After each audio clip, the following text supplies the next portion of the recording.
Hi everyone, it's Linda McKenna from Golden Rule Senior Placement Services coming to you today with Tuesday Talks. We're at the last week of June and there is a lot of observances this month that we covered, and today we're covering two. One known for awareness for Osteoporosis Month, and the other one is PTSD, which is post-traumatic stress disorder, and the awareness for that as well. And the topic that we're going to cover, these topics that we're going to cover, we're going to talk about what means of comfort and activities can our senior loved ones participate in with these diseases and disorders. So no further ado, we're going to talk about Osteoporosis Month first. Osteoporosis is a month marked through June of every year. It is a special awareness month that makes it easier for people to find out about the critic and importance of good bone health and osteoporosis prevention. Did you know that hundreds of millions of people in the United States or in the world suffer from osteoporosis and have low bone density? In fact, approximately 10 million Americans have osteoporosis and more than 44 million have low bone density, placing them in an increased risk of osteoporosis. What is actually osteoporosis? How can we prevent it? Is there a remedy for people suffering from the disease? Let's get into the details.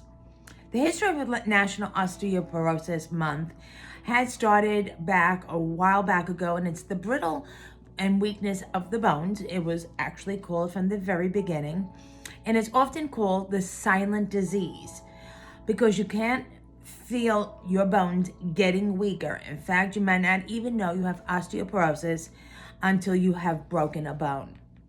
In the United Kingdom, June is officially observed as National Osteoporosis Month. This National Osteoporosis Month aims to generate awareness, inspire behavioral changes to keep bones healthy. When we reach our peak mass between the 25 and 30, and then we slowly start losing mass at the age of 40 and above, this is the accelerated for women. The loss of 1.5% or 2% of this bone density per year in the first 10 years after menopause, which is why women over 50 are particularly at risk of having osteoporosis. People with low body weight and people with family history of osteoporosis are also at risk. However, the disease is preventable through the regular consumption of calcium and vitamin D and treatable through physical therapy and medications. National Osteopathic Month frequently asked questions. What is the main cause of osteoporosis in women? For women, the main cause of osteoporosis is bone loss due to a drop in the body's estrogen levels after menopause is very when it's prevalent. What are some of the early warning signs of osteoporosis?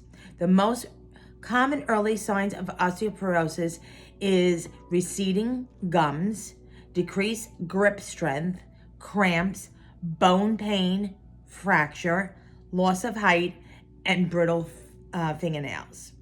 What does osteoporosis pain feel like? You may experience severe back pain that gets worse when you're standing or walking. Lying down gives some relief, but anything that involves twisting or bending your body will be painful.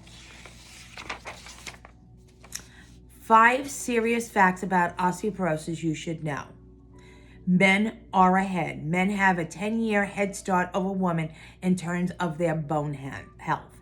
2, ethnicity plays a role. Osteoporosis occurs more in Caucasian and Asian women. 3, quit smoking can help.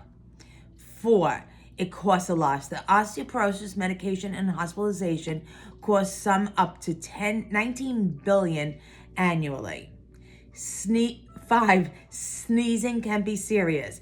People with osteoporosis can break a bone from a simple action like sneezing. Why National Osteoporosis Month is important. We need this awareness, period. Two, many people work together on this will find not a cure, but also awareness and also how it could be prevented. Three, healthy bones, healthier life. How to observe National Osteoporosis Month. Start a fundraiser. And a lot of people do walks, and I think that's a great fundraiser to do as well too. Like this month, it's Alzheimer's month, and there's many walks around. To contribute to the cause, donating monies is also a way, or actually going to support groups and learning more about patient care is wonderful. So contributing to the cause is great by number. And share your story. A story that people don't talk about when you have osteoporosis, you don't talk to the next one, but maybe you're talking to somebody else and makes them aware, oh my, that's something that I need to check out for myself. Now, what we had said that what is a way for our senior loved ones to find comfort in activities that they can participate in. No better is actually getting scans, bone density scans, for our senior loved ones and seeing the severity of it. Prevention, meaning more being proactive. You can't prevent osteoporosis if you're already diagnosed, but we want to prevent fractures. So physical, low impact physical therapy is important in ways of also having your strength in your lower extremities is important, so it could prevent falls as well too. So osteoporosis can't be prevented, but we want to try to prevent falls that incur fractures. So those are the activities that you want to observe for your senior loved one. And to provide comfort, something you want to speak to your doctor.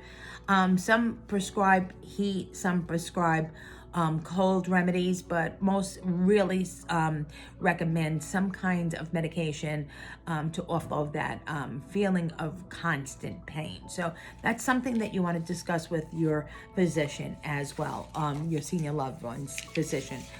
Sometimes it's a rheumatologist that you will be speaking to instead of the primary care physician or even the orthopedist surgeon. National PTSD Awareness Month is also observed in June, and it ushers an array of awareness campaigns run for the benefit of PTSD survivors. PTSD, which stands for post-traumatic stress disorders, occurs in people after they experience a particularly traumatic event like war, physical, sexual, verbal abuse or assaults, accidents, and so forth. Symptoms include depression, anxiety, nightmares, paranoia, insomnia, disturbing thoughts. Recovery might need to be really tweaked, and sometimes it takes a year or more or indefinitely. So acting upon it early is really important. This mental disorder is highly treatable, but due to the lack of knowledge around it as well, it is a stigma that is attached to it. I can't agree more. Then to seeking mental help, many choose to ignore a problem and suffer through it. In 2010, the U.S. Senate declared June 27th to the National PT Awareness Day. However, in 2014, it designated the whole month of June to be observed as National PTSD Awareness Month.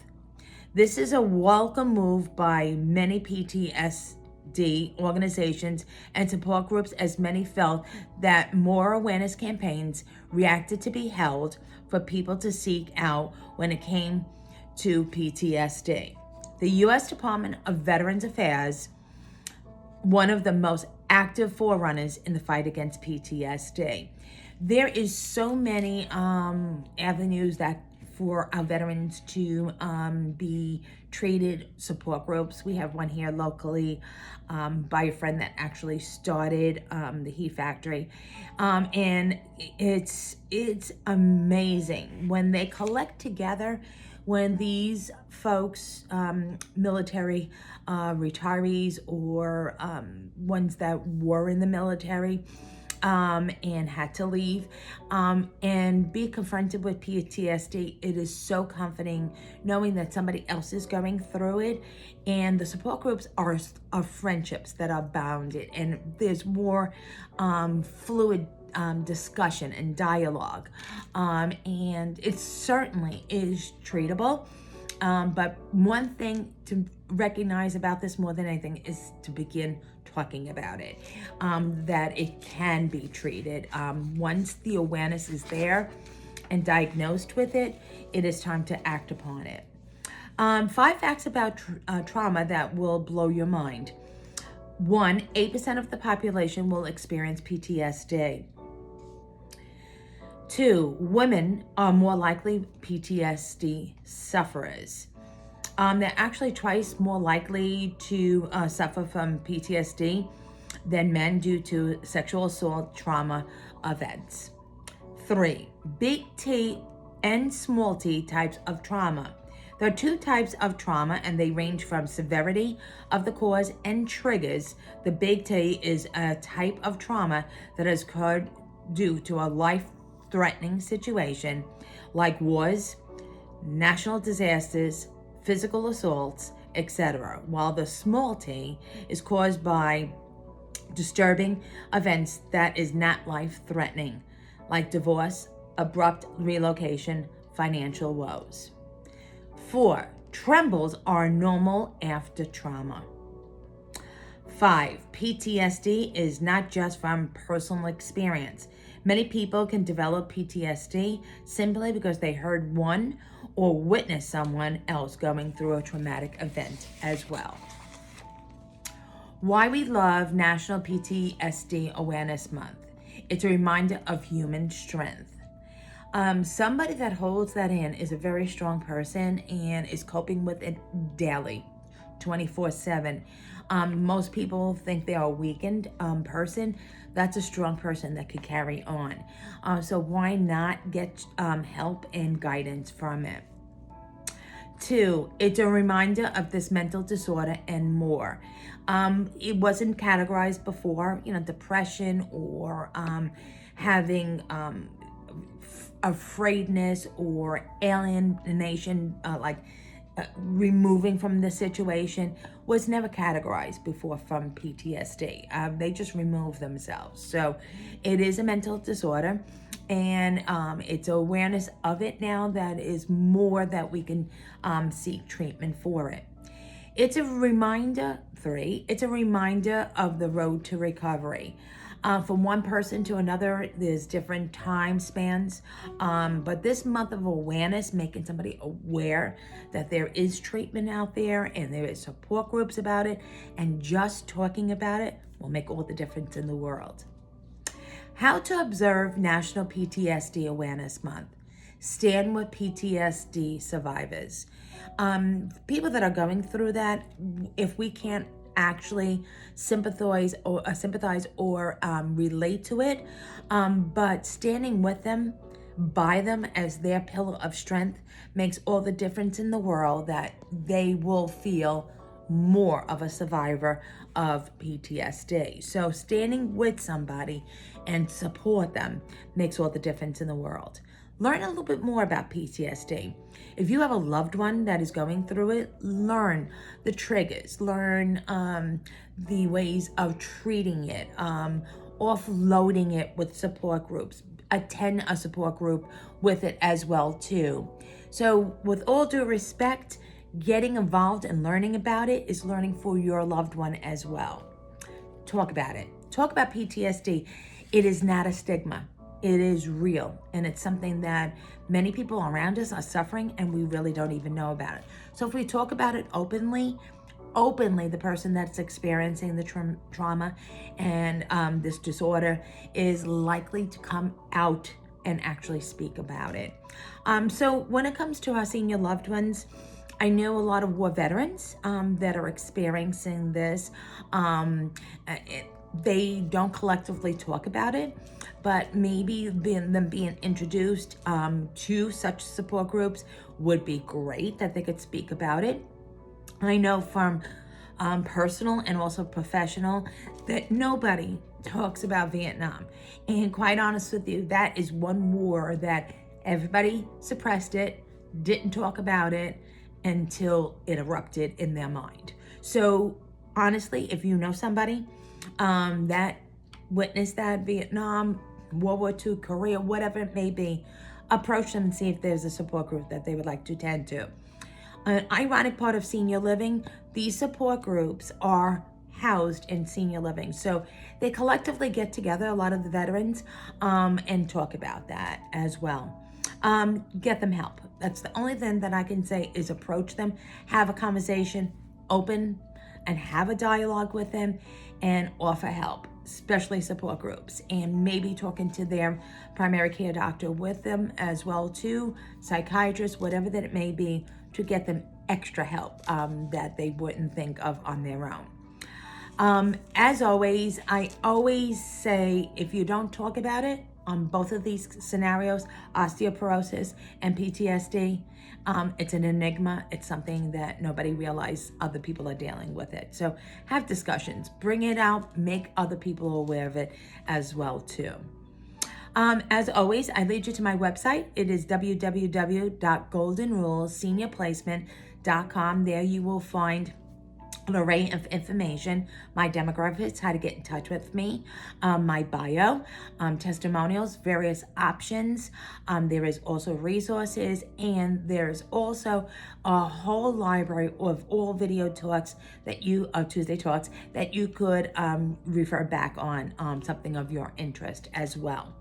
If there's something that you would like to discuss or look into, shoot me an email and I'll do my homework and I'll present it at a later date. Next month is July. It's a whole host of a lot of activities that are presented in our summer, and the first one is July 4th.